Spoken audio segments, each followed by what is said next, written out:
Opa! 3. Boa noite a todos e todas, sejam muito bem-vindos a mais um dia de semana acadêmica, na verdade, o nosso primeiro dia de semana acadêmica. Olha eu aqui me ouvindo no YouTube. Então, nós estamos começando hoje a nossa Semana Acadêmica de Educação, a 9ª Semana Acadêmica de Educação. Semana passada, nós tivemos a nossa 8ª Semana Acadêmica de Gestão e Tecnologia da Informação. Foi um sucesso, nossos estudantes de todos os cursos participaram. Essa semana, dedicada aos cursos de licenciatura e também ao curso de serviço social, mas está aberta, para os outros estudantes da nossa graduação. A nossa semana acadêmica, ela tem como tema Educação para o Brasil, multicultural, cidadã e igualitária. Esta educação que nós desejamos para o nosso país. Sobretudo neste ano, um ano de decisões importantes para os rumos do país, por conta das eleições. Então, é sempre importante a gente pensar, observar todas as propostas para o campo da educação. Nós aqui da Faculdade Unileia estamos sempre atentos e atentas às demandas contemporâneas da educação. Temos como um dos nossos temas transversais, a Agenda 2030. A gente vem sempre discutindo essas questões. Temos aqui aprendido muito com nossos estudantes, com relação, por exemplo, à inclusão. E aqui, então, vou fazer minha audiodescrição. Depois o professor, quando for se apresentar, pode fazer também, que nós temos estudantes que são deficientes visuais. Então, eu sou uma mulher branca, com cabelos na altura dos ombros, castanhos, tenho algumas sardas, estou com um vestido coloridinho, atrás de mim tem um fundo com o nome da Unileia.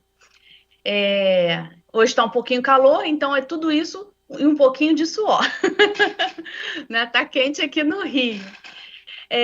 Quero, então, dizer aos nossos estudantes, dar um aviso rápido antes de apresentar o professor Arthur, com relação aos certificados, Fiquem todos muito tranquilos, tranquilas, vocês vão receber os certificados. Quando estiver faltando uns 20 minutos para a gente terminar o nosso encontro, nós vamos disponibilizar o link aqui no chat, ele vai ficar fixado. Você vai se inscrever, basta apenas uma inscrição, você vai receber o certificado. Se não receber hoje, você tem até 15 dias para receber. Se em 15 dias não receber, aí faz uma ocorrência. Professora, eu assisti, não consegui pegar o link do formulário. Mande um e-mail para mim, anota aí, ursula.farias@unileia.edu.br. Mas depois eu ponho no chat, só para pessoal que às vezes não consegue pegar ali na hora, acompanha. Professora, perdi uma palestra bem no meu horário do meu trabalho, o que eu faço? Não tem problema, nossos vídeos estão gravados, você vai poder assistir essa palestra do professor Arthur quantas vezes você quiser. Professora, gostei muito do PowerPoint, pode me passar? Não precisa, assiste a palestra quantas vezes você quiser, não vai ter problema nenhum, vai dar tempo de copiar todas as referências, porque às vezes fica complicado a gente entregar algumas apresentações, a produção dos professores também, alguns gostam de entregar, outros não, isso tem todo o direito, mas enfim, vocês vão poder usar e abusar desse vídeo quantas vezes vocês quiserem. Eu estou entrando na Unileia esse ano, estou gostando das semanas acadêmicas, puxa, perdi as anteriores. Olha a nossa playlist, que lá você vai encontrar as nossas outras palestras. Bom, vai colocando aí no chat, por favor, de onde vocês são. Professor, nós temos alunos do Brasil inteiro. Então, alguns já estão colocando aqui, ó, Rio Branco no Acre, Niterói no Rio, Recife em Pernambuco, enfim. Acho que tem alunos seus aqui também, hein? Da Faculdade de Formação de Professores da UERJ, presente, que ótimo! Sejam muito bem-vindas, muito bem-vindos ao nosso curso. Enfim, vai ser ótimo, oportunidade de troca. Vocês também têm direito ao certificado, caso estejam aí precisando de atividades de horas complementares, é só preencher o certificado. Bom, pessoal, o professor Arthur, ele foi convidado pelas nossas queridas professoras Lucianas. Luciana Mendonça, de Pedagogia, que está nos assistindo, e a professora Luciana Lamblé, do curso de História. O professor Arthur, ele é pedagogo, teólogo também, olha que formação interessante, mestre e doutor, professor do Programa de Pós-Graduação em Educação, Processos Formativos e Desigualdades Sociais da Faculdade de Formação de Professores da Universidade do Rio de Janeiro. É em São Gonçalo, não é? É que às vezes eu falo a FEBEF na Baixada, exatamente. Então, professor, seja muito bem-vindo, é um prazer recebê-lo. Eu sei que a sua experiência na formação de professores vai ser muito importante para a gente hoje te ouvir, né? Então, fique à vontade, né, para se apresentar, saudar seus estudantes que estão aqui também. Então, boa noite. Obrigado a todos, a todas e a todos, né, por estarem aqui tendo paciência de escutar-me. Então, já agradeço já do fundo do coração. Essa questão de ser indicado também é complicado, porque depois a gente não atende às expectativas, aí a pessoa vai bater na gente, né? Mas tudo bem. A gente vai, eu acho que a ideia é a gente construir um canal, que seja um canal de comunicação, de troca, né? Como foi bem dito pela professora, a gente está se organizando, se construindo um pouco mais enquanto profissionais dessa área da educação. Bom, então, já foi apresentado um pouco, e só para fazer uma descrição, né, melhor de quem eu sou, né? Eu sou Arthur Viana, eu sou carioca, moro no subúrbio do Rio de Janeiro, eu sou negro, tenho 1,76 m, né? Sou careca, tenho barba, então já viu, estou parecendo um Playmobil, né? E estou aqui tentando organizar os pensamentos para a gente poder construir essa semana de graduação, né? Eu saúdo a todos os alunos de toda a parte do Brasil, da Unileia, outros alunos como da Universidade do Estado do Rio de Janeiro, né? A Universidade do Estado do Rio de Janeiro tem 3 campos grandes, né, que nós podemos dizer.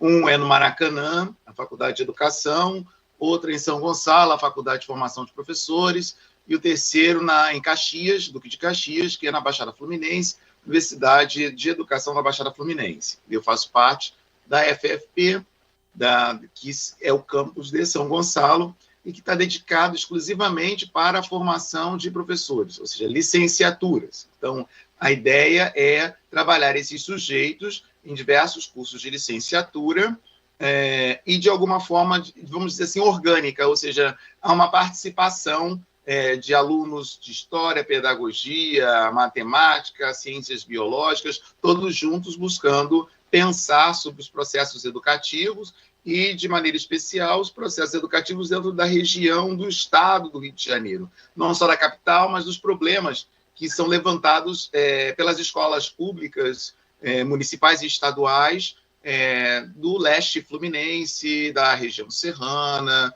né, do norte fluminense, enfim, de todo o estado do Rio. Então, eu gostaria de partilhar com vocês, combinar com vocês, se a gente puder combinar, da gente ter uma fala de 40 minutos, onde eu possa estar trazendo algumas ideias, algumas experiências, algumas questões com respeito ao tema dessa semana que vocês propuseram na Unileia, e depois a gente abrisse para um diálogo através do chat, né? Então, se você está aí assistindo a gente, coloca no chat aí a sua pergunta, coloca no chat a sua questão, e depois a gente fazer um diálogo, uma conversa aberta, onde vocês podem colocar as suas impressões, né, e expressar-se também diante daquilo que está sendo dito, que está sendo partilhado.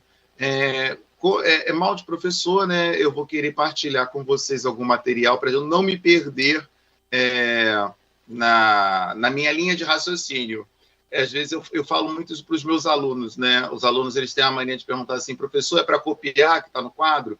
Eu falo, não, eu escrevo alguma coisa no quadro que é para não me perder o que eu quero falar e o que eu quero conversar, né? Então, eu trago para vocês aí, nesse material aqui, um pouco o que eu gostaria de conversar, o tema, né? Que seria essa questão da equidade como prioridade nas formações docentes. E aí está escrito de forma que, quando a gente pensa em formação, logo aparece a ideia de colocar o sujeito numa forma, não é verdade? Mas, mais do que pensar em formação como preparar sujeitos de maneira igual, eu acho que a ideia é a gente pensar como é que a gente pode ter o insight, o feeling, para formar ações docentes que sejam específicas diante da realidade de cada um desses sujeitos, né?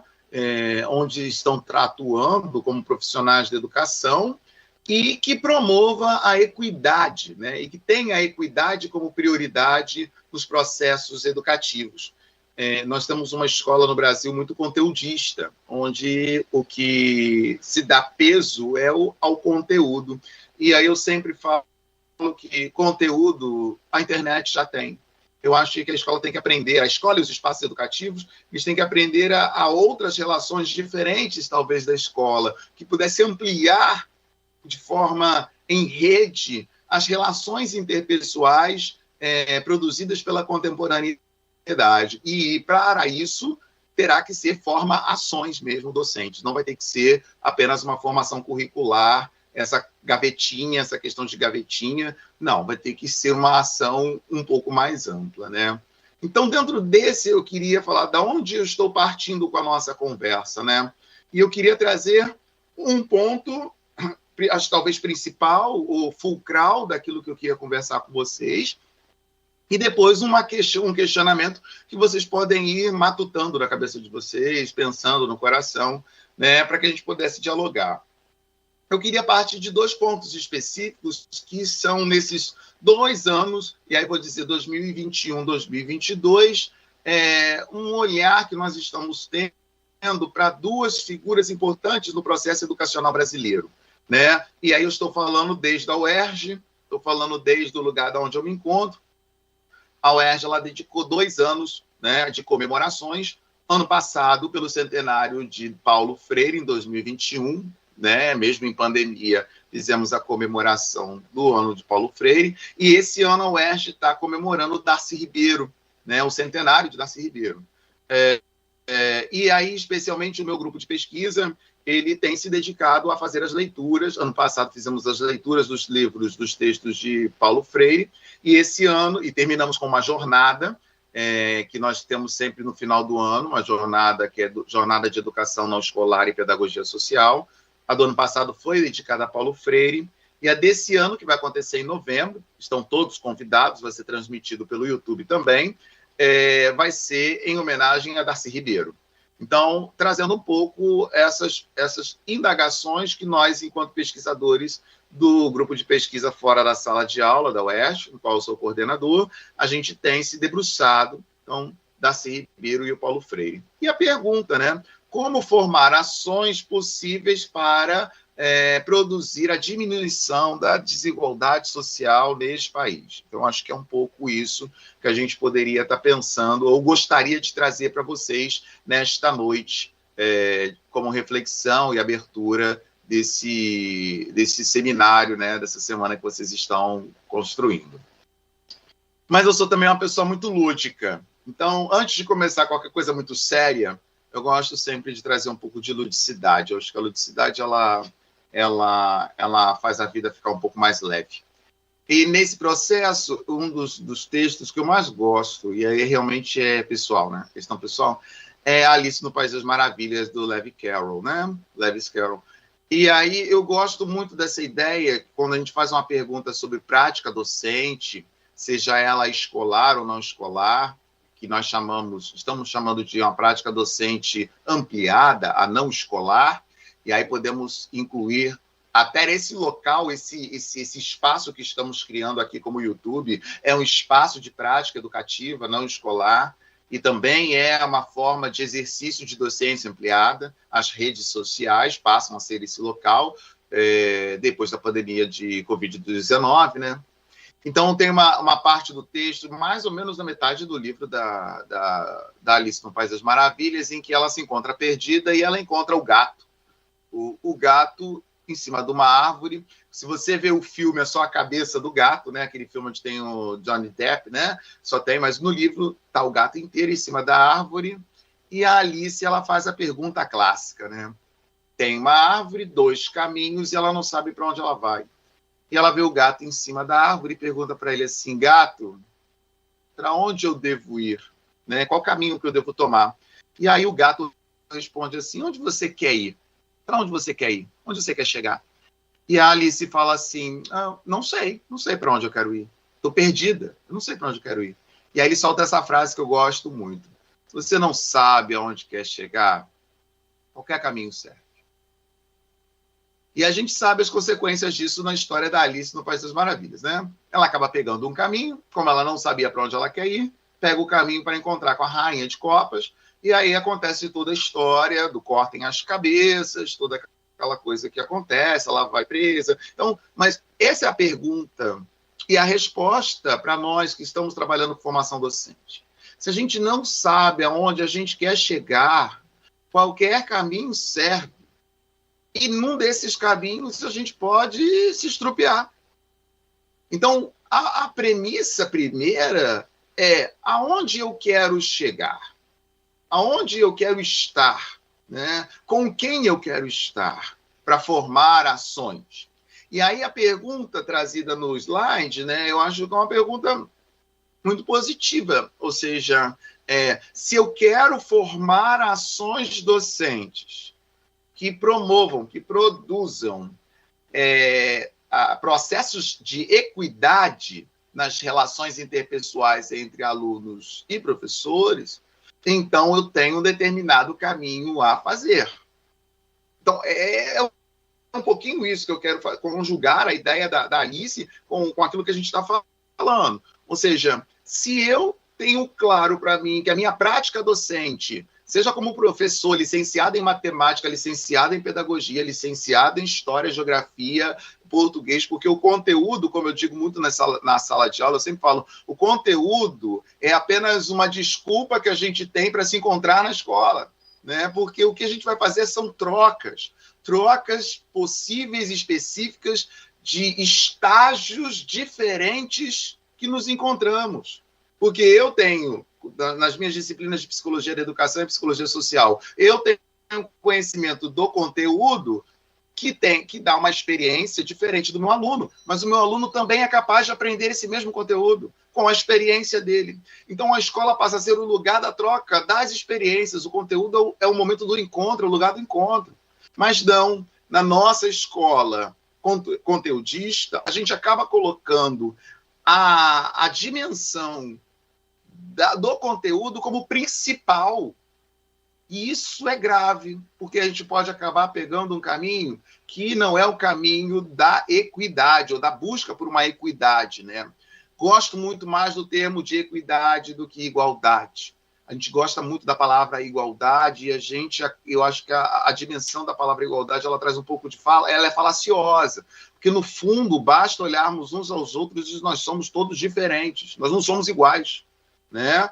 Por exemplo, eu estava me descrevendo, eu sou negro, 1,77 m, peso 78 quilos, sou careca e tenho barba. Pode ser que tenha outras pessoas com a mesma característica e descrição física do que a minha, mas terá um tom de voz diferente, terá um modelo de barba diferente, terá um modelo de nariz, ou uma orelha, ou um corpo mais magro ou maior, né, mais largo. Mas, no fundo, somos todos diferentes. Deveríamos trabalhar por processos de equidade, onde nós possamos exercer a nossa diferença com as nossas potencialidades e capacidades, tendo o mesmo tipo de oportunidades, porque o grande problema é esse, a falta de oportunidades que muitas vezes nós não temos. E que aí se reflete na diferença de classes que existe neste país, como existem em tantos outros países, né? Então, essa é a questão, pensar em processos, em ações docentes, atitudes docentes, em que promova, porque porque o conteúdo está ali para ser dado. Promova nas relações interpessoais, nas metodologias ativas. Agora a gente usa muito a palavra metodologia ativa, né? Como se as outras metodologias também não fossem ativas anteriores, mas tudo bem. Né? Mas as metodologias ativas e metodologias possíveis, né?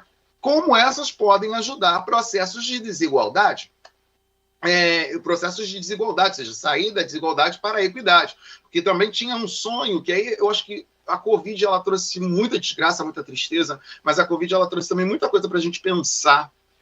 Nós fizemos, no tempo da Covid, na UERJ, o nosso grupo de pesquisa fez uma jornada para pensar como é que ia ficar a educação no tempo da Covid. E é isso mesmo, porque pensávamos que a internet poderia diminuir as desigualdades sociais, e nós vimos que não. Nós continuamos desiguais. Quem disse que o acesso à internet ele melhorou com nós ampliamos essa articulação, né? As escolas foram obrigadas a estar online, porque não podíamos estar presencialmente. E quem disse que todos tinham o mesmo pacote de dados, os mesmos aparelhos, tinham um espaço físico dentro de casa para poder estudar? Às vezes era um celular dividido para 3 crianças, e o pai que tinha que trabalhar. Então, não é a rede, não é a internet, o aparelho, o instrumento por si só que pode promover processos equitativos. Ao contrário, houve processos de desigualdade, onde pessoas que puderam estudar, estudaram por meios eletrônicos e outras não puderam. Ficaram paralisadas e agora estamos recolhendo esses déficits. Eu estou apenas dando o exemplo e elucubrando coisas que fazem parte da pergunta que nós temos que fazer. Quais são as ações docentes que devemos promover? E aí eu falo mesmo de promover, no sentido de parar de ficar esperando que o outro faça por nós. Nós devemos promover. Qual é o passo da Alice que devemos dar? Né? Escolhendo um caminho e sabendo para onde vamos, qual é o caminho que vamos escolher, qual é o traço da caminhada que vamos dar, para que a gente possa chegar a algum lugar e não caia na mão da Rainha de Copas. Né? Embora se cairmos na mão da Rainha de Copas também, com certeza a gente vai dar um jeitinho para dar uma volta e retomar o caminho que deveria retomar, como aconteceu com a Alice e ela conseguiu. Né? Mas é só para a gente poder parar para pensar, se eu não sei qual é o propósito e o objetivo da minha ação docente, qualquer caminho serve para eu atuar. E nesse processo, quem sai perdendo são os nossos educandos. Não somos nós, somos nossos educandos, que eles estão num processo de desenvolvimento mais incipiente ou inicial do que o nosso processo já está sendo ainda um processo contínuo, e o deles ainda está sendo um processo inicial. Então, a escolha do caminho não interfere só na minha vida, a escolha do caminho interfere na vida do outro. Né? Então, eu acho que é um pouco as tomadas de decisões que temos que parar para pensar. Dentro desse processo, a pergunta que eu gostaria de trazer, eu vou trazendo sempre em perguntas, é o que significa, então, ler Darcy Ribeiro para pensar desigualdade no Brasil. Sabendo que Darcy Ribeiro ele é um pensador, ele é antropólogo, sociólogo, ele é educador, ele é político, ele é uma figura controversa. Quando a gente fala de Darcy Ribeiro, a gente fala de um sujeito que tem, vamos dizer, amores e pessoas que o amam e pessoas que o odeiam, ou seja, como todo ser humano, mas é uma pessoa passional, extremamente explosiva, mas que tem um olhar generoso, ou pelo menos tem uma inquietude, se vocês pararem para pensar para mim, do que me sobra, do que quando eu termino de ler Darcy Ribeiro, que fica a generosidade, fica a sensibilidade de olhar o outro e ver que temos que fazer algo, temos que fazer escolhas, temos que escolher caminhos, né, possíveis, para além do que ele representou enquanto senador da República, enquanto secretário de Educação do Estado de Janeiro, enquanto deputado, enquanto ministro da Educação, que também o foi, né, criador de universidades, um sujeito que se sente apaixonado pelo ser Brasil, né? Enquanto antropólogo, enquanto sociólogo, um ser Brasil. E essa dimensão trazendo para as questões que são as questões educacionais. Né? Então, a história de Darcy Ribeiro é a história de um intelectual que pensa a interdisciplinaridade. né? Que busque, não pensa só no conteúdo, ou um conteúdo como aquele que irá salvar o planeta, não, mas aquele que é capaz de pensar de forma holística. E aí, quando eu falo de forma holística, eu não quero falar esotérica. Estou falando holística no sentido de holos. Em grego, significa o todo, né? Então, o Darcy Ribeiro é um sujeito preocupado em olhar o todo da relação, o todo da educação, o todo do ser brasileiro, né? De ser universidade, de ser educação. E aí, para ver o todo, saber que esse todo é composto das partes, embora as partes funcionem independente do todo. Bem Edgar Morin, né? Mas que é uma característica muito quando você faz uma leitura do Darcy Ribeiro, das obras do Darcy Ribeiro, né? É um sujeito também que parte da vivência dos grupos excluídos. Vamos pensar que 9 anos, 10 anos da vida dele ele dedicou à causa indígena, né? Depois ele trocou pela bandeira da educação pública integral, em tempo integral. Mas ele começou a vida dele, ele e a esposa, no centro-oeste, no norte do Brasil, com as tribos com as etnias indígenas, catalogando, vivenciando.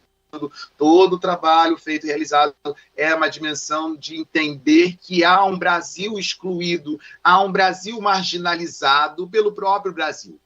Então, eu acho que esse olhar dele é muito interessante, porque quando a gente pega ele falando de educação, o tempo todo ele está olhando a um Brasil que é capaz de excluir os seus próprios sujeitos, os seus próprios pares, né? E transformar os pares em párias, às vezes. Então, eu acho que é muito interessante esse olhar do Darcy Ribeiro quando ele vê a educação. Um sujeito extremamente voltado para a dimensão latino-americana, pensando que foi um sujeito que viveu a ditadura e viveu o exílio da ditadura, né? Então, ele se deixou, nesse período em que ficou exilado, assim como Paulo Freire também foi exilado, se tocar por aquilo que acontecia fora do país, para além das fronteiras brasileiras, as realidades que aconteciam na América Latina e que tocavam dimensões da sua obra, né? O esforço dele mostrar para nós que nós fazemos parte de um continente e que esse continente sangra junto, né? Durante muito tempo, não, ainda eu acho, tem uma questão que eu ainda acho que nós sabemos muito pouco e colocamos a dificuldade na barreira da linguagem, né? Porque não falamos espanhol, porque eles não falam português, mas não há um encontro ainda talvez necessário ou possível entre a nossa lusofonia, né, a nossa língua portuguesa, aquilo que nós somos enquanto país lusófono, com aquilo que é o espanhol, aquilo que é o latino-americano, com todas as suas transformações, né, e as suas diversas etnias. Morei na Bolívia 4 anos da minha vida, com vários grupos étnicos indígenas diferentes, como os quechuas, aimaras, né, os guaranis, e eles têm as suas características e as suas diferenças, e não é justo a gente chamar todo mundo de igual como índio, porque não tem nada a ver uma coisa com a outra. Então, a gente não tem essa concepção, a gente só tem dimensão da riqueza do latino, da latinidade, quando a gente acaba saindo. Eu acho que ele valoriza muito isso, a leitura dele ajuda muito a gente a pensar nisso. E o engajamento político e social. Talvez os inimigos que Darcy Ribeiro arranjou, as brigas, as confusões, as discussões, inclusive, entre Darcy Ribeiro e Paulo Freire. Os dois discutiam entre si, né? Muito entre si. Vinha por esse posicionamento político em que ele falava é necessário ser político, estar político, viver essa relação política para poder defender uma escola pública, de qualidade, um ensino que seja público, né? Uma formação universitária honesta, possível, gentil, amável, afável, né, que toque não só na dimensão conteudista, mas na dimensão da formação humana, do gênero humano brasileiro, da constituição do ser brasileiro. Então, acho que a leitura dos textos do Darcy Ribeiro, em toda a sua obra, ela traz um pouco isso, e que deveríamos resgatar nas aulas de antropologia da educação. Porque você vai falar assim, nossa, que o senhor está falando de uma coisa de sociologia na formação de professores, sim, porque Darcy Ribeiro deveria, particularmente, estar porque ele está na ementa, na antropologia da educação, na sociologia da educação, se for a questão, mas vemos esses outros fundamentos da educação e sujeitos que pensaram que podem não ter, na sua origem, uma formação que é a formação educacional em si, pedagógica em si, mas que vai ao longo do processo descobrindo que é necessária educação para a formação do sujeito humano. Por exemplo, você pensa em Paulo Freire. Paulo Freire começa no direito. Ele não começa na pedagogia, ele começa no direito.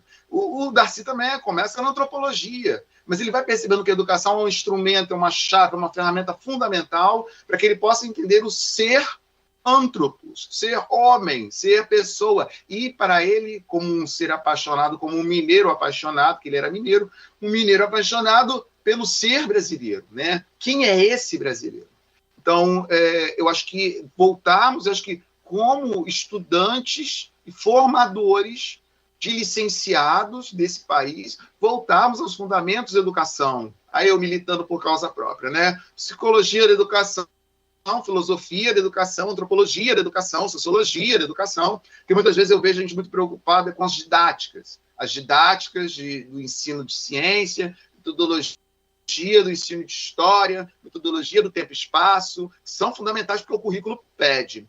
E aí até vou abrir aspas para fazer a grande crítica ao BNCC, porque eu não posso ficar de fora, né? Onde se monta a diretriz curricular nacional de 2019 para os professores, totalmente baseada na execução do BNCC, né? Que é um retrocesso da DCN de 2015, onde você tem uma coisa muito mais ampliada para a formação do gênero humano no Brasil. Então, isso passou no tempo da pandemia, nesse momento de governo instável que nós nos encontramos, passou isso e ninguém falou nada, porque estávamos preocupados, trancados dentro de casa.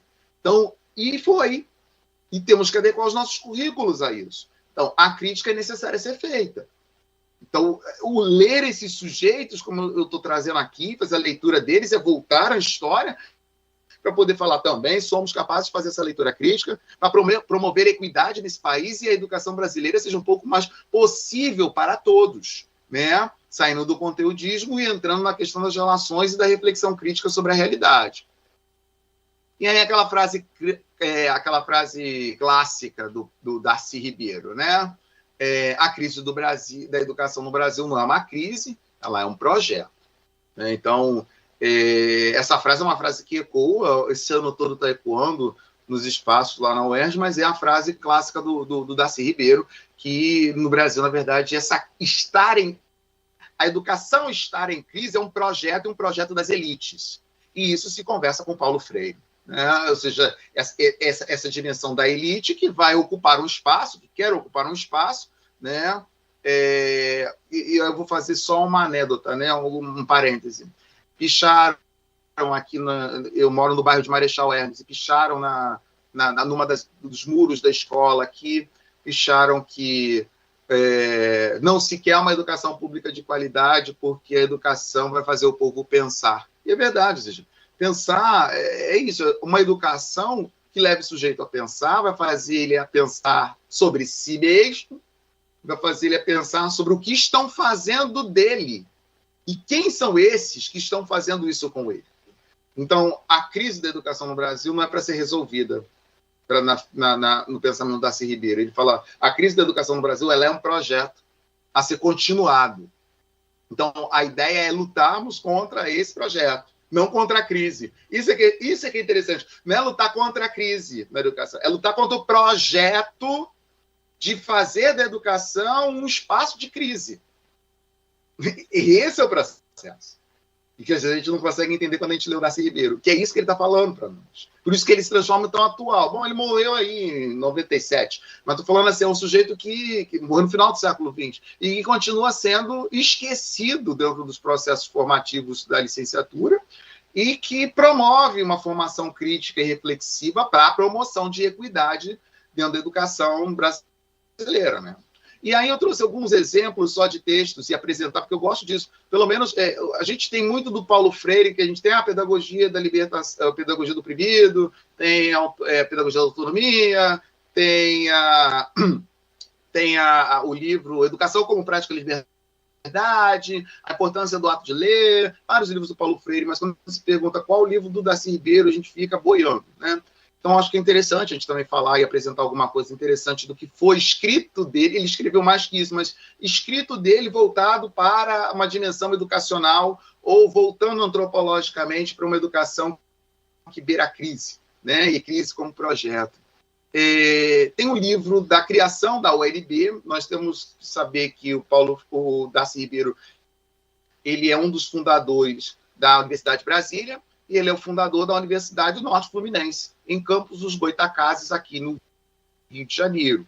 Então, ele formou ao longo ele foi o criador, um dos idealizadores dessas duas universidades. Pensando que a Universidade de Brasília, em 1961, quando ele pensou junto com o Anísio Teixeira, ele pensou num projeto que foi um projeto que, com certeza, não foi à frente por causa dos militares que assumiram em 1964, no primeiro golpe que nós tivemos um golpe militar e um golpe constitucional, um em 1964 e outro em 2016, mas o golpe de 1964, que é o militar, fez com que a universidade fundada em 61 não fosse levada a cabo o projeto montado por ele e pelo Anísio Teixeira, porque os dois tiveram também que ser exilados, né? Mas na universidade plural, pensada na década de 1960, seria uma universidade em que os professores não seriam apenas os catedráticos e os acadêmicos formados nos doutorados, mas a vida, a sociedade poderia também atravessar a universidade, né? A construção da própria Universidade de Brasília, né? Ela é de uma dimensão aberta no seu projeto inicial, onde a cidade se encontrava com a universidade se encontra com a cidade, né? Então, artistas, cientistas, as pessoas que trabalham com instituições não escolares, todas iriam ficar na universidade, conversar, trazer aquilo que eles estão fazendo. Os políticos iriam... Então, seria o espaço público por excelência, a Universidade de Brasília, dentro de uma capital que estava se construindo, né? Então, e aí o livro é muito interessante porque ele traz o processo dessa formação e dessa organização de uma universidade aberta, né, para a sociedade, onde a sociedade iria se formar nessa universidade, e a universidade também a constituir parte da sociedade, né? Também tem a crítica que ele faz na obra Universidade Necessária.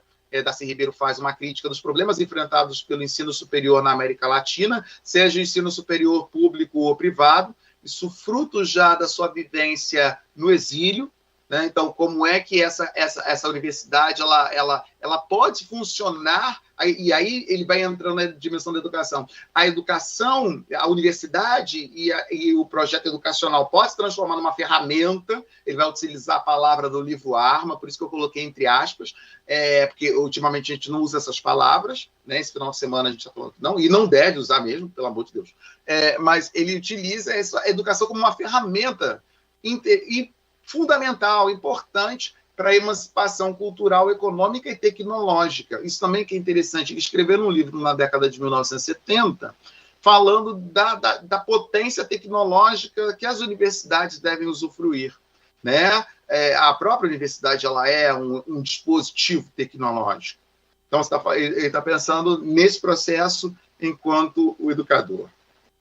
Aí temos a grande obra do Darcy Ribeiro, que ele mesmo diz que é a grande obra dele. Ele fala que ele viveu para escrever isso, ele demorou 30 anos para escrever isso, esse livro, né, que é O Povo Brasileiro, a Formação e Sentido do Brasil, o sonho dele, né, com todos os defeitos e erros que esta obra possa ter e críticas feitas pelos historiadores, sociólogos e antropólogos. É um esforço de um intelectual, de um pensador brasileiro, de construir uma teoria geral sobre o que é ser brasileiro, para além do Casagrande Senzala, para além de Raízes do Brasil, como é que ele organiza isso. Então, no final da vida dele, a última coisa que ele vai fazendo é indicando esse material, que vai dando um panorama desse Brasil, que é uma diversidade, que é a construção de uma diversidade, e mostra a diferença. É aí que eu acho mais interessante desse livro, que se você pega o livro, lê e fala assim, como é que fundamentalmente, nós não somos iguais, e não há como, nós somos diferentes, mas na diferença nós nos formamos o que ele chama dessa ninguém-dade, nós nascemos da ninguém-dade para ser o todo, né? É muito interessante, e que não existe um Brasil, existe no mínimo 5 Brasis dentro do Brasil, e cada um com uma beleza, com uma grandeza, com uma riqueza maravilhosa. Não existe um melhor que o outro, não existe um pior do que o outro, existe aquilo que nós somos e conseguimos ser, e uma contínua construção que nós somos. E a educação deveria promover isso. Não deveria promover a uniformidade, deveria promover essa diversidade grandiosa, essa diferença grandiosa que nos faz a potência que nós somos, né? Respeitando todas as diferenças e não tentando eliminar as diferenças, como é um pouco aquilo que nós estamos vivendo ultimamente nesses últimos 4 anos de Brasil, né? Então, não é a tentativa da eliminação das diferenças para que ficamos iguais, mas que a gente se respeite nas nossas diferenças todas, né? Sem a opressão, sem um grupo tentando. Então, é a grande utopia e distopia do Darcy Ribeiro, né? Quando você for parar para pensar, uma grande distopia ou utopia, se quisermos falarmos, é esse livro de 1995. É uma passagem muito interessante, mas eu vou pular, que a gente está avançado na nossa. Eu quero escutá-los, eu quero conversar com vocês. E o grande livro, que a gente chama de o grande livro da área da educação no Rio de Janeiro, que é o livro da capa preta. Quem lê fala, é o livro da capa preta, que é o livro dos CIEPs, de 1986, né? O livro, por que ele chama que é o grande livro dele? Porque foi a grande obra, talvez idealizada, e que ele conseguiu idealizar, né, nesse estado do Rio de Janeiro. Foi a construção dos CIEPs, né, dos Centros Integrados de Educação Pública. E nesse livro do CIEP, que carinhosamente chama o livro da capa preta, é aquele livro que vai trazer todo o programa educacional, toda a organização da formação docente. O livro ele é belíssimo para a gente pensar como é que ele valorizava a formação docente contínua e semanal, quase que diária, daquele que iria trabalhar. Então, o professor estava em constante formação. Se o aluno ia para o CIEP estudar, o professor ia para o CIEP também para estudar para como ia trabalhar com aquele aluno. Então, o CIEP era o lugar do estudo para todo mundo. Não tinha um professor pronto para trabalhar no CIEP. Não existia professor pronto. Existia um professor que se fazia dentro do processo, né? Uma valorização do magistério que depois vai aparecer em 1996 na LDB e que nós não conseguimos até hoje. E que ele estava tentando implantar isso na política pública do governo Leonel Brizola e todas as outras que ele pôde estar ali à frente da construção e da idealização do CIEP, da organização do CIEP. No último livro, que é um dos livros que a gente está lendo na UERJ, que eu não coloquei aí, que é Educação como Prioridade, que ele é um livro póstumo ele é um livro póstumo do Darcy Ribeiro, ele foi reorganizado pela professora Lúcia Veloso Maurício, que é a presidente da Fundação Darcy Ribeiro, professora da UERJ também, companheira, ela está aposentada, mas deu aula, ela deu aula para mim no mestrado, foi minha companheira na universidade da UERJ também, como colega de departamento, né, e ela organizou esse livro, hoje ela está lá, né, como presidente da Fundação Darcy Ribeiro.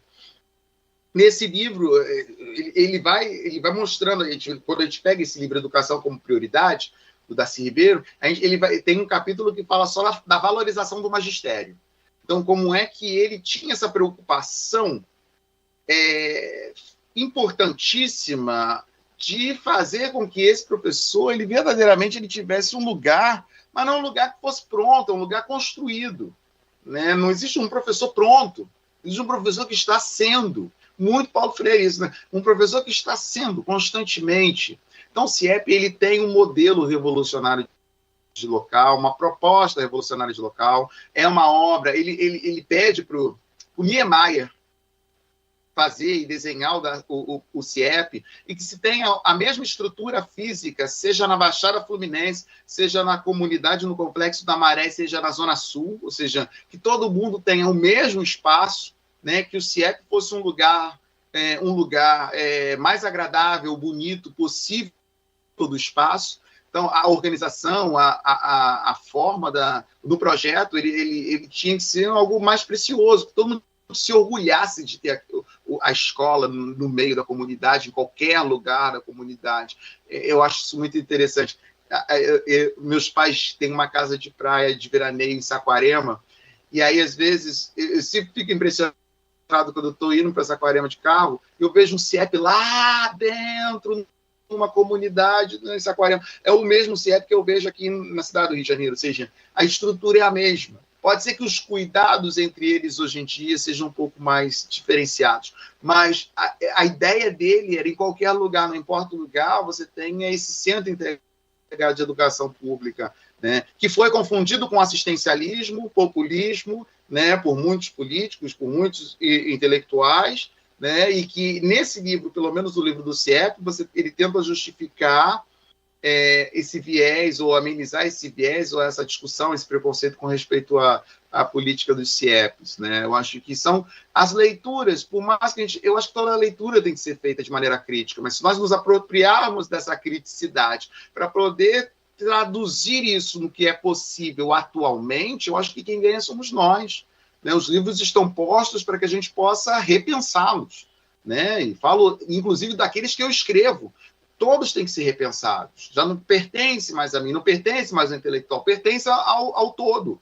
E o todo tem direito de repensar o escrito. Acho que se apropriar disso para repensar e avançar, eu acho que é um pouco a leitura que deveríamos fazer dos teóricos, né? Da mesma forma, e aí eu não vou me deter muito, realmente eu não vou me deter muito ao Paulo Freire, até porque vocês já têm como... Eu estou partindo do princípio que a Darcy Ribeiro é um pouco mais novidade, talvez, do que o Paulo Freire, e Paulo Freire foi falado o ano todo, ano passado. O Paulo Freire, a gente podia pensar assim, então, como pensar também, se Darcy Ribeiro a gente tem essas pistas, mínimo de pistas que seja para pensar, quando a gente fala de Freire, né? Paulo Régulos Neves Freire, que é o nome do Paulo Freire, né? Como atuar com esse sujeito. E aí, de tantos livros que existem do Paulo Freire, e que são lindos, belíssimos, bonitos, eu trouxe um póstumo para a gente falar rapidinho aqui, né? Que é a Pedagogia da Indignação. O livro A Pedagogia da Indignação, a primeira edição dele é de 2000, O Homem Morre em 97, e o livro é lançado no ano 2000. É uma compilação de três cartas pedagógicas que ele escreve, que estavam guardadas lá na casa dele, a mulher dele guardou, e 6 textos livres que ele escreveu também, estava dentro da gaveta. Aí juntou-se esses na temática da indignação. Eu gosto muito desse livro, é interessante porque eu gosto muito desse livro. Por mais que esse livro passe a ser lido de maneira separado, né? Você pode ler um texto, não tem nada a ver com o que o outro texto fala, não tem nada a ver, ele é um compilado, mas é um compilado muito interessante de textos do Paulo Freire, né? Tem um outro livro do Paulo Freire que eu gosto muito, que também é póstumo. Eu gosto de coisas póstumas. O que é póstumo? Que são os discursos que o Paulo Freire fez nas universidades estrangeiras quando ele era chamado para fazer a abertura de um seminário como esse, ou ele ganhava um título de doutor honoris causa.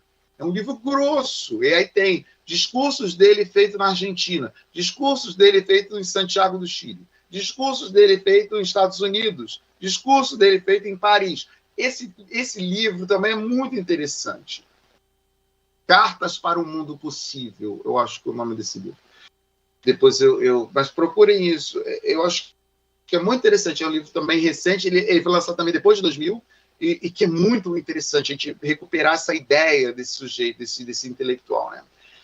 Que, como eu falei, né, do Nordeste, do Brasil, vem do direito e pula para a educação, sofre todas as dimensões preocupantes da questão da ditadura e tudo mais. Foi secretário de Educação do município de São Paulo, Paulo Freire, né, no governo da Luiza Erundina.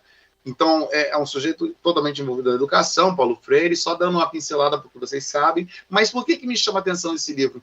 Esse livro me chama a atenção porque ele insiste em todos os textos que um mundo novo é possível. E esse mundo novo possível, ele só é possível se nós trabalharmos, né, a crítica sobre uma reconstrução da ética e da política, né? E educar como um ato político, né? Educar é um ato político.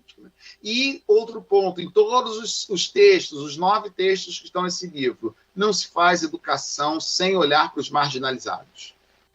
A gente faz educação olhando para eles. Mesmo que se você tiver numa educação com a classe média alta e classe alta, você faz com o propósito dos que estão marginalizados, né? Porque é esses que precisam ser inclusos no debate. Então, isso é algo importante nesse livro do Paulo Freire. E aí tem um capítulo que eu gosto muito, que é o capítulo número 5, sobre alfabetização e miséria. É um texto tão bonito, muito bonito. E é a conversa dele com um educador social. Né? Ele tá numa comunidade da periferia de São Paulo, nesse período em que ele está vivendo em São Paulo, né? Ele foi professor da Unicamp, e ele está com um educador, não vou lembrar o nome do educador, né? E aí ele vai conversando com esse educador, e o educador vai contando a história daquela comunidade, vai contando a história do povo que vive com ele lá, que trabalha com ele, e aí ele vai conversando qual seria a ética, a postura do educador diante das realidades postas. E aí ele traz 5 pontos importantes de atuação de um educador nesse livro, nesse texto, do capítulo 5 do livro da Pedagogia da Integração. Que aí eu fiz questão de colocar o que é e aonde está cada página, porque eu acho que isso é coisa para a gente guardar no caderninho e ficar pensando pelo menos uns 5 dias. Um dia para cada ponto. Né? O primeiro, né, que o mundo não está pronto e nem acabado, ou seja, a gente tem que ter consciência constante da mudança da realidade. Ou seja, o tempo todo a realidade muda, as coisas mudam. Ou, vamos lembrar de Heráclito, a única certeza perene que temos é da constante mudança. Esse é o filósofo pré-socrático, antes do bendito do Sócrates, antes do bendito Platão e Aristóteles, já falava isso. A única certeza que temos é da constante mudança. Então, e termos consciência da mudança da realidade é o importante. Não é saber que a gente muda. É por que e como, e o que está fazendo a gente mudar. Né? Então, essa é a consciência que ele traz. O outro, que não existe educador se não existe um educador que estuda, e estudar não significa um estudo para si, é um estudo como compromisso da realidade, ele diz isso na página 80, ou seja, nós, educadores, professores, licenciados, nós não estudamos para a gente estuda como compromisso para a realidade que nós vamos assumir enquanto professores, educadores, seja na escola, seja fora da escola. O educador ele deve desafiar os marginalizados, os excluídos a entender a sua própria realidade de maneira crítica e não aceitando a realidade tal qual ela está, não aceitando que existe um Messias que irá tirar o sujeito daquela situação. É o sujeito que deve se tirar dessa situação e reivindicando seus direitos com os possíveis messias que possam aparecer, né? Então, isso também é importante a gente ter claro, né? Não é também, então a responsabilidade é de cada um, né? Lei de Muricy, cada um trata de si, não é assim. Mas é também numa ideia de que eu me comprometo com a mudança da realidade e cobro daqueles que têm o poder para que possam mudar a realidade também. Então, há um compromisso de mão dupla, é um sujeito que se faz na polis, não há um sujeito que se faz intra, mas se faz a diestra também. Ele está falando isso em 82. É um educador que precisa estar em constante formação. E aí os conceitos. Eu acho que é a parte que eu mais gosto do livro. Aqui ele fala assim, se o educador, se o professor, se aquele que está organizando a ação docente não domina os conceitos da realidade, como é que ele trabalha? Como é que ele faz qualquer didática? Como é que ele faz qualquer... vou dar um exemplo bobo. Quando eu dou aula de didática lá na UERJ, lá na Universidade do Estado de Janeiro, eu fico perguntando para os alunos assim, no seu plano de aula, qual é o seu objetivo atitudinal, qual é o seu objetivo conceitudinal e o seu objetivo procedimental. Aí eles ficam assim, professor, o senhor é muito teórico. Eu falo assim, não. Se vocês não dominarem o teórico, seu plano de aula vai se perder. É que nem Alice, vai se perder em qualquer caminho. Quais são os objetivos dos procedimentos dessa aula sobre frações? Qual é o objetivo do conceito desses benditos advérbios que você está ensinando? Né? Ou seja, se você não for capaz de organizar os conceitos da disciplina que te ajuda a organizar um plano de aula, estamos perdidos. Então, é isso que ele está falando, assim, dominar os conceitos. Porque dominando os conceitos, você também, de alguma maneira, pode pensar a realidade, virar a realidade de uma outra forma. E para terminando mesmo, entender que como as pessoas que vivem vulnerabilidade social têm as suas lógicas próprias de ação. Isso é da ordem do impossível, às vezes, a gente entender. A gente sempre quer impor a nossa lógica de ação sobre o mundo. A gente fala para o garoto deveria fazer assim, o fulano deveria fazer assado. E a gente fala assim, ele está fazendo. A gente não para perguntar por que ele está fazendo assim, por que ele está fazendo assado. Né? Ou seja, há uma lógica própria do grupo social que faz com que ele tenha uma identidade, uma atribuição, uma pertença, e eu, como educador, que estou entrando dentro desse grupo, eu tenho que entender a lógica dessa ação, até para propor novas questões de vida, novas questões de realidade, e que o conteúdo pode ajudar ele a repensar nisso. Né? Esse texto, para mim, é um dos mais bonitos do Paulo Freire, por isso que eu só trouxe esse para poder pensarmos. Né? Enfim, eu disse para vocês que eu iria terminar algum dia. Né? Enfim, terminando às 8 horas, o que a gente deve se perguntando na hora da organização, da reorganização desses processos de ações docentes para a promoção de equidade brasileira, né? A primeira coisa que a gente tem que ter a preocupação com uma educação que seja pública. Mas eu falar assim, professor, eu estou numa universidade privada. A universidade é privada, mas a educação ela é pública, porque mesmo estudando numa universidade privada, você vai exercer a sua docência de maneira pública.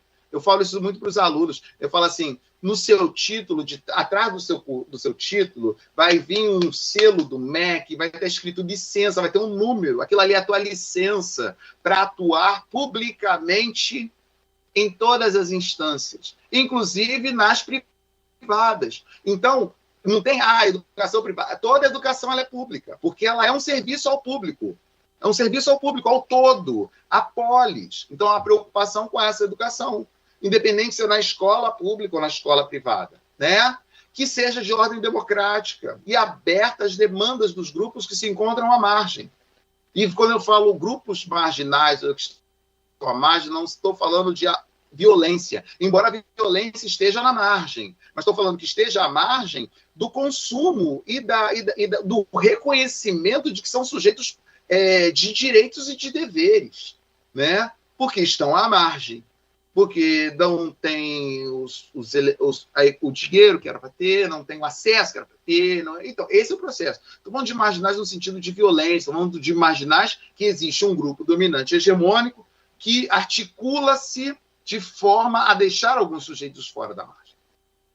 A educação como possibilidade de viver a diversidade pública, dentro das contradições históricas e culturais que pertencem ao nosso grupo, que somos nós, enquanto brasileiros, né? E o engajamento político e proativo. Eu acho que esse é um importante elemento para nós. É formarmos licenciados de pedagogia, de matemática, geografia, história, ciências, que sejam proativos. Não pessoas ativas e nem passivas, proativas. Pessoas capazes de exercerem a sua autopoiesia, a sua capacidade criativa diante daquilo que está posto, sabe? E que é isso que vai ajudar a gente a construir processos de construção de cidadania muito mais interessantes e que vão atingir realmente ao cerne de algumas desigualdades que existem no Brasil. A gente fica na constante discussão e no constante fla-flu do certo e do errado. Eu acho que se nós passarmos a entender que não existe ou e que existe e, não é isso ou aquilo, é isso e aquilo. Pronto. E como vamos ser criativos para criarmos consensos diante dessa construção histórica feita de contradições, essa diversidade que deve buscar uma equidade, dando e garantindo a proatividade a todos os sujeitos. Esse é o grande desafio. Termino com a frase do Paulo Freire, né? O mundo não é, o mundo está sendo. E como subjetividade com que dialeticamente me relaciono, meu papel no mundo não é só o de quem constata o que ocorre, né, mas também o de que intervém como sujeito das ocorrências. Esse é do livro Pedagogia da Indignação, né? Ou seja, nós não estamos apenas no mundo vendo ele passar, né? Não estamos na janela vendo ele passar, ou tipo, não é problema meu, eu não quero saber. Não, todos nós intervimos de alguma maneira neste mundo. E acabamos sendo sujeitos dessas ocorrências que acontecem também no mundo. Todos estão convidados a participar do nosso laboratório, ele é gratuito, vocês podem procurar as nossas páginas na internet, né? Que lá estão todas as nossas reflexões. É isso. Queria agradecer, muito obrigado, está o nosso e-mail. Eu espero que a gente possa conversar, nem que seja 10, 15 minutos aí, antes da gente terminar e continuar a nossa reflexão sobre o tema de educação, desigualdade e formar ações possíveis para que isso possa ser uma realidade concreta, né, e proativa, autopoética de cada um de nós. Obrigado pela paciência de escutar.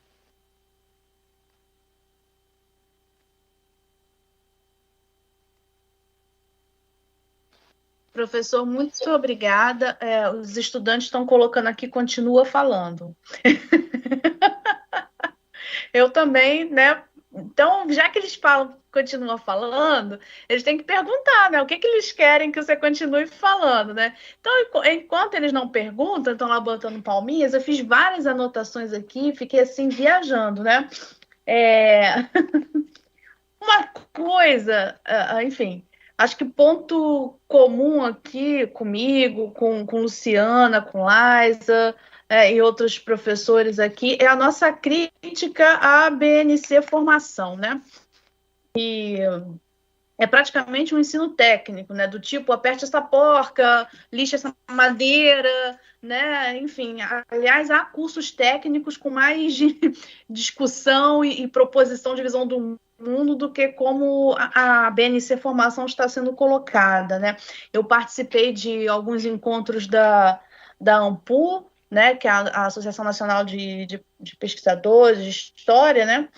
E a discussão sobre o ensino de história, o pessoal da ANFOP, enfim, né? Há um movimento tentando, né, de alguma forma resistir a isso, mas, enfim, tem algumas coisas que são um pouco difíceis, né? Talvez resistir por dentro, sei lá, enfim, tem tanta coisa aqui, mas a minha pergunta é o seguinte, né? Se eu não sei, nossos estudantes, né? Assim, só para a gente esclarecer um pouquinho, a gente tem a BNCC, que é a Base Nacional Comum Curricular. E aí nós temos, então, uma legislação para a formação de professores, né, que é a BNC Formação, e essa proposta é para que os professores possam, os formandos, possam aprender como aplicar a BNCC. Né? Resumindo, grosso modo é isso, né? Grosso modo é isso. E aí, quando você vê, assim, quando a gente lê a proposta da BNC, a gente tem discutido aqui como é que a gente pode fazer, né, com redução de danos essa implementação.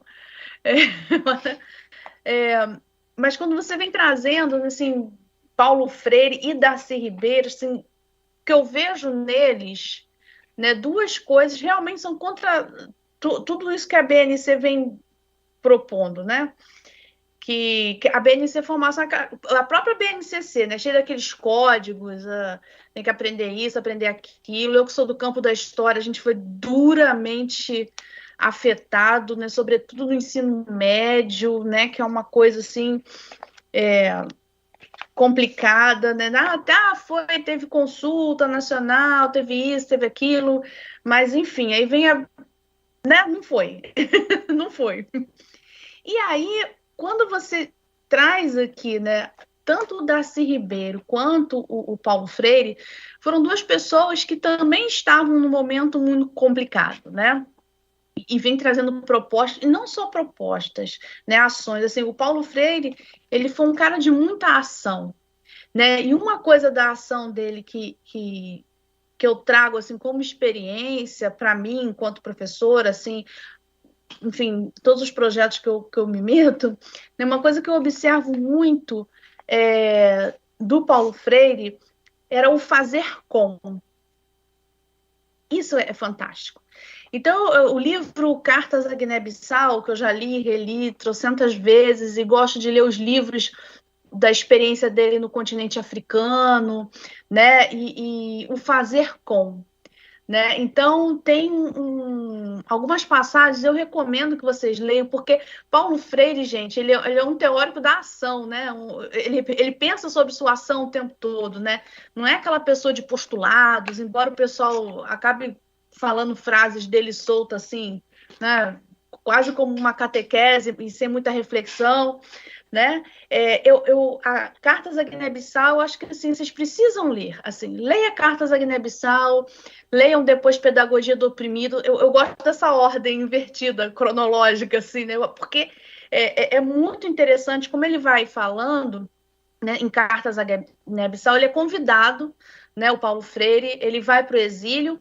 E aí ele vai para o Conselho Mundial de Igrejas, e o Conselho Mundial de Igrejas leva, né, manda o Paulo Freire e a equipe, não é ele sozinho, para alguns países africanos, né, nesse período pós-independência, né, nesse contexto de lutas ainda, de formação dos Estados Nacionais, e para ele fazer, né, ajudar lá nos programas de alfabetização. E a Guiné-Bissau, para mim, assim, é uma coisa bem especial. E há no relato o tempo todo, né, ele falando que ele ouvia, ele sentava para conversar, o que vocês querem, como é que vocês fazem, quais são as palavras geradoras. E há, por exemplo, vários relatos dele observando os animadores culturais. Essa é uma prática dele, né, de conversar com esses educadores, os animadores, do fazer com. E o Darcy Ribeiro, na experiência de formação no CIEP, era também um fazer com, né? Os professores ali em formação, né? Era um fazer com também. Eu não fui professora do tempo de CIEP, né? Quando os CIEPs começaram, eu era criança ainda, jovem, e eu tinha uma ameaça assim em casa, que se eu fizesse bagunça, eu ia estudar no CIEP, porque era ensino integral. Então, para mim, era um castigo. Hoje eu vejo que não seria um castigo, ia ser uma coisa muito legal, né? Se você fizer, eu vou te botar no CIEP, porque tu vai estudar o dia inteiro, né? Aí aquilo meio me assustava. Mas eu trabalhei com muitas professoras formadas, né, que trabalharam, que foram jovens professoras que entraram no CIEP. E, gente, assim, impressionante, assim, essas professoras, sabe? E aí a minha pergunta é uma pergunta bem desafiadora para a gente pensar nesse momento, né, de BNC Formação, BNCC, enfim, essa coisa toda. Como é que a gente pode recuperar essa ideia do trabalhar, do fazer com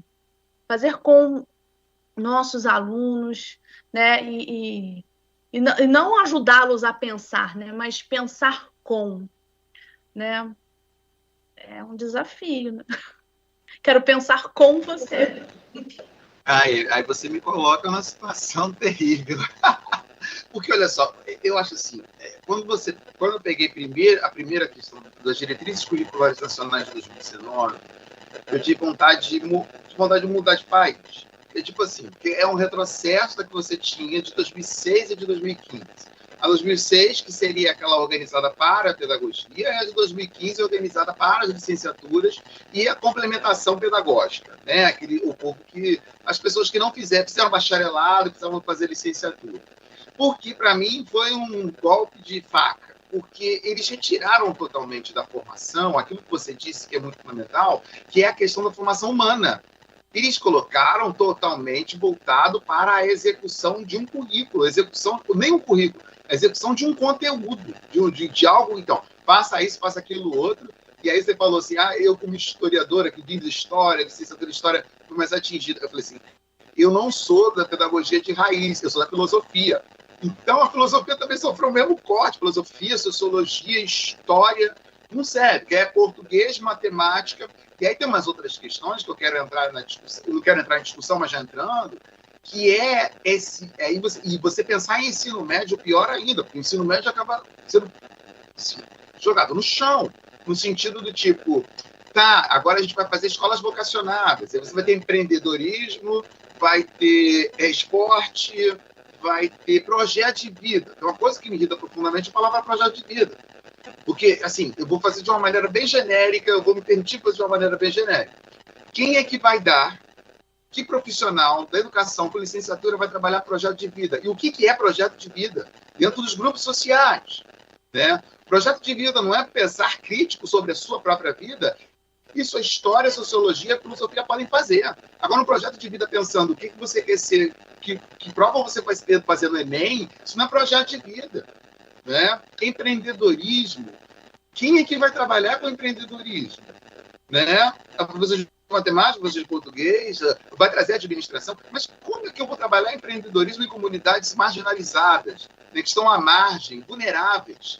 O que é ser empreendedor em comunidades destituídas de saneamento básico? Saneamento básico. De lugar, que você não entra lá e te não entra lá, que não entra... Então, tem umas questões que é da ordem impossível para que não aconteça com aqueles que são os mais vulneráveis da sociedade. E esse é um ponto. Outro ponto é a total desvalorização do magistério. Aquilo que no LDB não conseguiram, nunca foi colocado em prática. Reforçaram em 2006, reforçaram em 2015, 2019, acabaram. Por quê? Porque a valorização do magistério ficou atrelada à performance do professor. E aí eu estou trabalhando um autor que é Byung-Chul Han, da filosofia, e que ele fala que a gente entrou no processo da infocracia. E tem um livro dele, eu li ele eu estava viajando no aeroporto, eu li esse livro, estou relendo, eu li umas 3 vezes já. É Infocracia, é o nome do livro.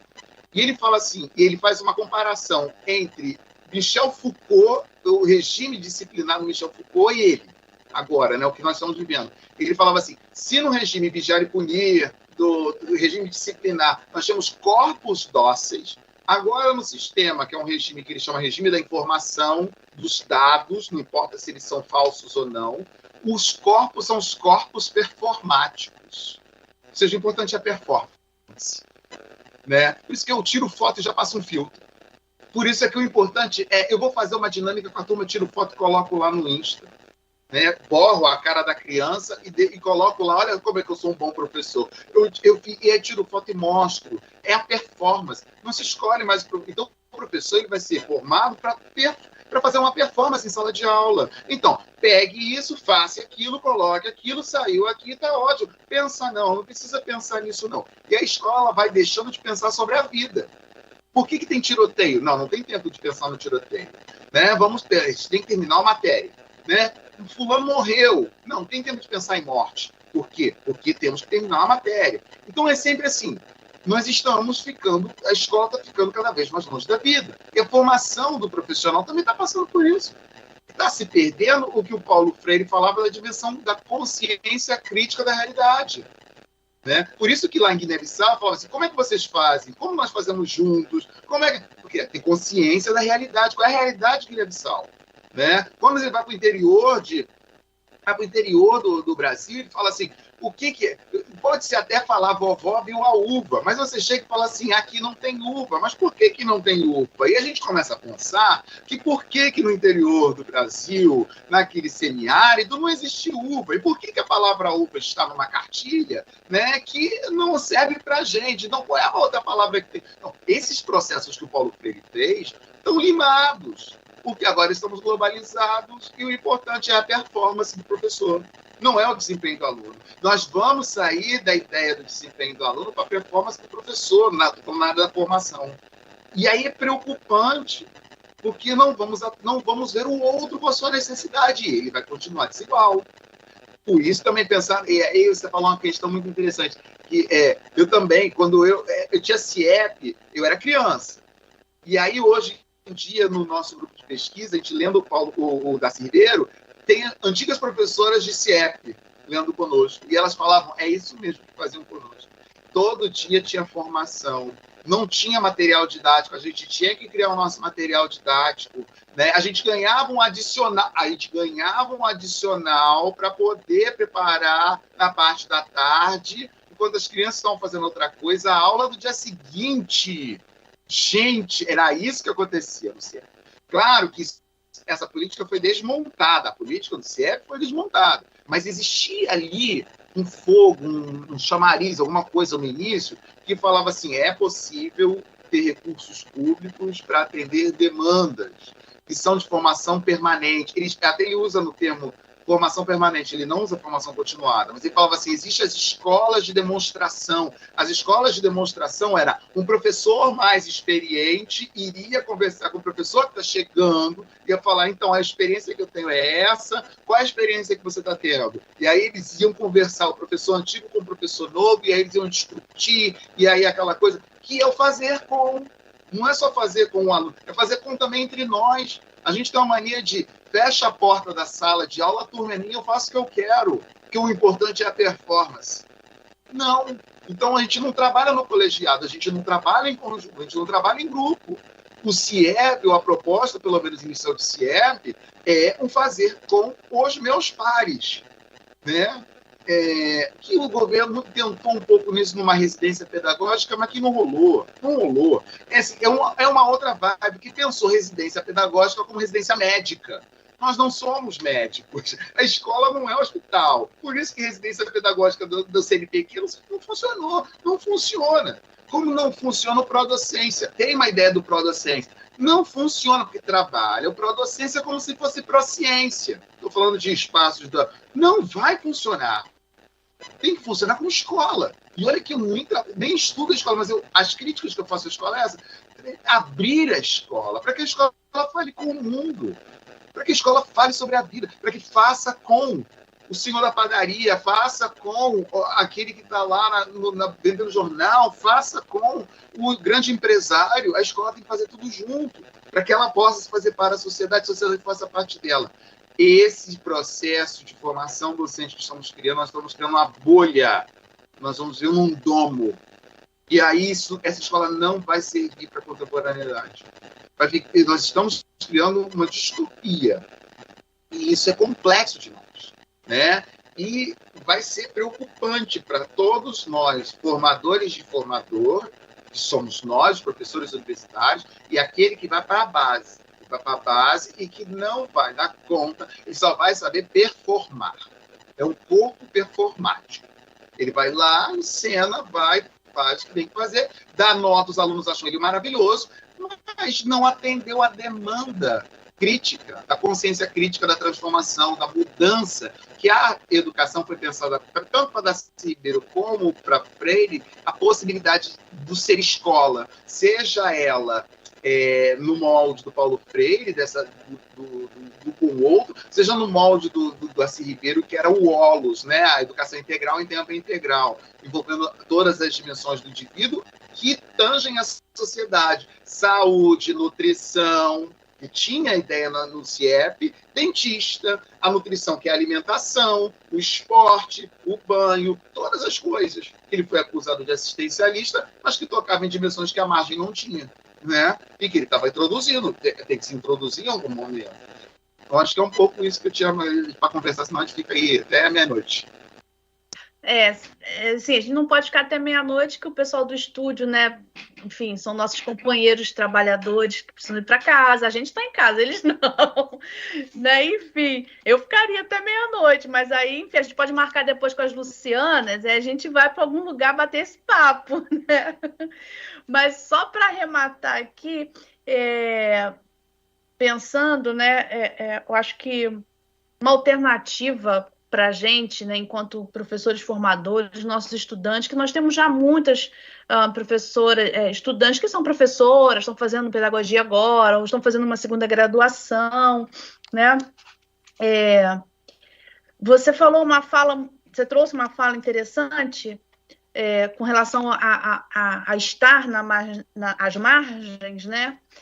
Você disse que o sujeito deve se tirar da margem, mas você mesmo vai e completa, né, que não é nessa chave da meritocracia, se eu quero, eu consigo, eu vou junto, pelos meus próprios esforços, né, e aí você traz, né, o sujeito se faz na polis, ou seja, com o outro, fazer com o outro, no seu contexto, né, a polis, a cidade, né, e aí me lembrou essa sua fala da filosofia do Ubuntu, eu sou porque nós somos, né? Então, assim, acho que para a gente fechar aqui pensando quem nós somos, né? Nós somos esses marginalizados, nós somos esses todos desiguais. Quem nós somos e quem nós queremos ser, enquanto profissionais de educação e, nesse momento, enquanto sociedade. Que projeto de sociedade a gente quer ser? Lá no dia 30 a gente vai depositar né, essa ideia, né? Quem nós somos, né? É isso. Olha, Arthur, adorei. Você ultrapassou as expectativas. As Lucianas são fantásticas, eu amo todas as duas, entendeu? Então foi muito obrigada. Você atendeu as expectativas, você dobrou a meta, atingiu a meta e dobrou a meta. Então, olha, muito obrigada por você ter aceitado o nosso convite. Muito obrigada pelos seus alunos que estiveram aqui conosco, né, participaram. Obrigada aos nossos estudantes, obrigada àquelas pessoas que nós convidamos e vieram também. Né? Você botou a régua da semana de educação lá no alto, e eu quero dizer que a gente falou de Churran hoje mais cedo. Enfim, né? Acho que está tudo se encaixando e isso é muito legal, né? Quero muito te agradecer por isso e convidá-lo, né, para outras oportunidades também. Também estamos abertos, né? Se vocês quiserem fazer conosco aí também, iremos. Enfim, é um prazer, né? Quero agradecer aos nossos estudantes que aqui estiveram, nossos convidados, dizer que amanhã tem mais. Só vou aqui fazer 2 propagandas. Vocês estão convidados também a participar.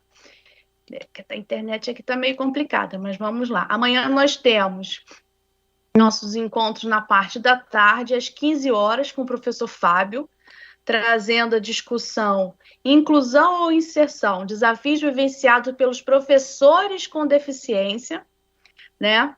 E às 19 horas, com a professora Úrsula, muito legal essa professora também, que ela vai discutir História Pública e Turismo, o circuito turístico da Pequena África no Rio de Janeiro.